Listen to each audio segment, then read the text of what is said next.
Congratulations nga pala sa winner natin this week. Meron po tayong dalawang nanalo ng tigi-isang cellphone. Si Ma'am Jeneline Hernandez at si Ma'am Gretchen Mapalo. Sila po yung makakatanggap ng tigi-isang cellphone this week. Kaya kung bago ka pa lang dito sa aking YouTube channel, abay mag-subscribe ka na po para makasali ka sa ating weekly pa cellphone giveaways. Dahil nga po tuloy-tuloy ang pamimigay natin ng cellphone. Bilang pasasalamat ko na rin sa mga followers natin sa aking Facebook page, sa mga subscribers dito sa aking YouTube channel, at syempre sa mga nagpa-follow sa akin sa aking TikTok account. So anyway, sana mas-support nyo din ako sa ating bagong business. Hello mga beshi! Again, welcome na naman dito sa ating YouTube channel. And today's video, pag-uusapan natin itong isang pautangan online na kung saan pwede kayong makahiram ng 30,000 pesos gamit lamang ang isang valid ID. At ang isa pa sa nagustuhan ko dito ay napakabilis talaga yung pag-process nila ng ating loan application. At halimbawa, doon sa unang nirecommend nila na pwede nating mahiraman online, eh hindi kayo na-aprobahan, itong website na rin po na ito or itong site na rin po na ito yung magre-recommend sa inyo ng ibang mga pwede nyong mahiraman online na kung saan qualified kayo based nga doon sa mga infos na nilagay nyo. Pwede kayong makahiram dito ng 30,000 pesos at isang valid ID lang yung requirements. At pwedeng ma-approve ng inyong loan application sa loob lamang ng 5 to 15 minutes. Okay? Pero bago ang lahat, kung decline kayo sa ibang mga option na nirecommend natin o di kaya decline kayo sa mga bank loan, meron akong nilagay na 8 or 9 link na makikita niyo sa comment section at sa description below. Pwede niyo i-click yung mga link na yan at i-explore. Pero yun nga po, hindi nila ako binayaran para i-endorse sa inyo. Based lang ito sa sarili kong experience as a user. Disclaimer, try or apply at your own risk.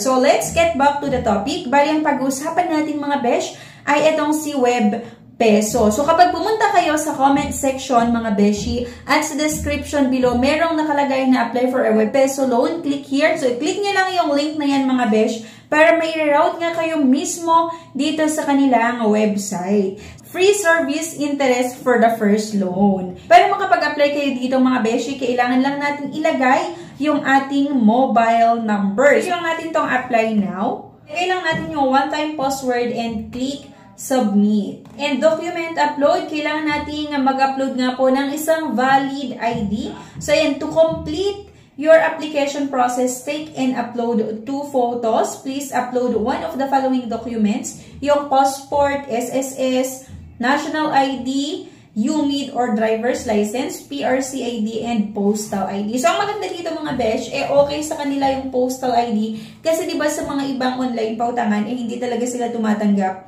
ng postal ID. Select with document. So, click lang natin yung select a file. For example, ito yung lalagay natin and the front of valid document. Kailangan yung sagutan itong mga personal information. Click lang natin yung continue and ito na payment details. Kailangan natin maglagay ng either bank account or e-wallets. Pero syempre, ang gamitin natin ay itong e-wallets kasi ito yung mabilis talaga na kung saan natin matatanggap nga yung loan proceeds. So, click lang natin yung continue. Please wait for our agent to call you for the final confirmation during working hours. It can take up to 15 minutes. Antayin natin yung confirmation ng agent nila. Pwede via text, via call, or via email. So, urgent verification, pwede mong i-click yan. Mag-antay na nga lang tayo ng calls or text or email from WebPeso kung ano yung status ng ating loan application. Ganun lang, napakabilis talaga yung pag-apply natin dito kay WebPeso. Kasi nga isang valid ID lang yung requirements, pwede kayong makapag-apply. Pero disclaimer nga po, hindi ako binayaran ni WebPeso para i-endorse sa inyo. Based lang ito sa sarili kong experience as a user. Nasa sa inyo pa rin mga beshi kung gusto niyo siyang subukan or hindi. Ayan, sa akin naman kasi, kapag sinusubukan ko itong mga loan app na ito, nagbabayad tayo on or before yung due date, kaya wala po tayong na-experience na hindi maganda sa mga ganitong pautangan. Okay? So, kung sakaling meron din kayong katanungan, pwede kayong mag-message sa kanilang email, info@webpeso.ph. Ayan, Monday to Friday, 8 o'clock AM to 5 o'clock PM. And meron din po silang Facebook at Instagram.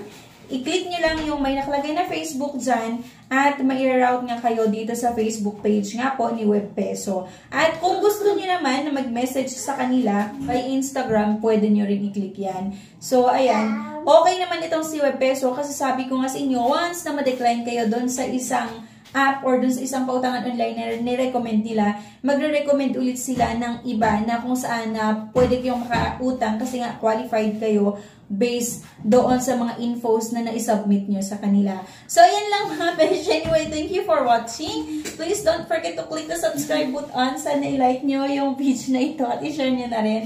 At ito na yung baby ko talagang nakikialam na rin. Thank you guys and bye-bye!